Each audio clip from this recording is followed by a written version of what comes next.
Donald Trump's vendetta against Attorney General Jeff Sessions has gone underground for a few days, as the president savors the firing of White House Chief of Staff Reince Priebus. But Trump's rancor at Sessions has not gone away. His obvious motive in wanting Sessions out is getting an attorney general willing to do Trump's bidding and fire the special counsel, Robert Mueller. In this chess game, key Republican senators have indicated their support for Mueller, even warning Trump that they would refuse to confirm a successor and that they would block a recess appointment by keeping the Senate technically in session during the August break. Trump looks to be on the verge of repeating Richard Nixon's fatal miscalculations in the October 20, 1973 Saturday Night Massacre, in which both Attorney General Elliot Richardson and Deputy Attorney General William Ruckelshaus resigned rather than following Nixon's order to fire Special Prosecutor Archibald Cox.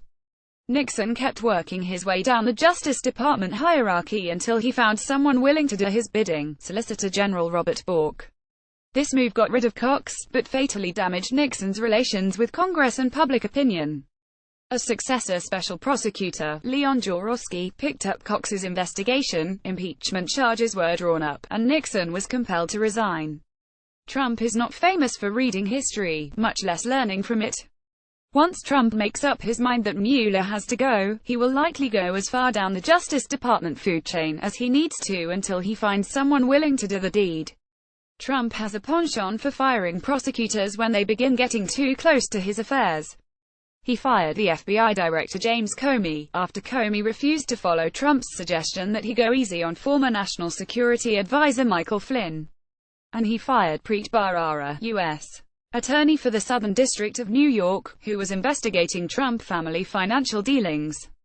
Trump has clumsily tried to impugn Mueller's integrity by suggesting that Mueller or his associates have conflicts of interest, and he as much as told the New York Times that if he didn't like where Mueller's investigation was heading, he would be inclined to force Mueller out. But Republicans have warned Trump that if he fired Mueller they would change the law to make the special counsel fireproof. Sen. Lindsey Graham said flatly that firing Mueller would be the beginning of the end of the Trump presidency.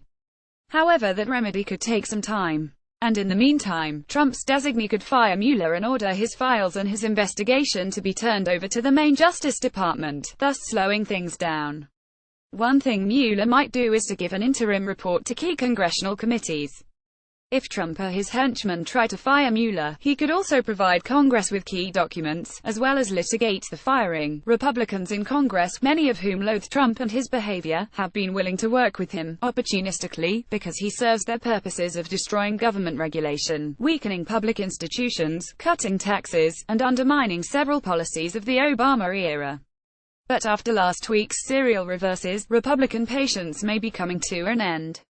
On the heels of the defeat of the effort to repeal Obamacare and the astonishing way Trump used Anthony Scaramucci to oust Priebus, at least 24 key Republican legislators have warned Trump not to fire Sessions. For Trump to oust Sessions and then Mueller would be reckless, and ultimately self-annihilating, for it would undermine what's left of Republican loyalty to this president.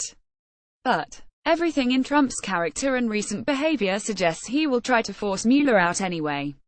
And that could indeed be the beginning of the end. Robert Kuttner is co-editor of The American Prospect and professor at Brandeis University's Heller School. His latest book is Debtor's Prison: The Politics of Austerity versus Possibility. Like Robert Kuttner on Facebook, http://facebook.com Robert Kuttner. Follow Robert Kuttner on Twitter, www.twitter.com Kuttner. Do you have information you want to share with HuffPost? Here's how.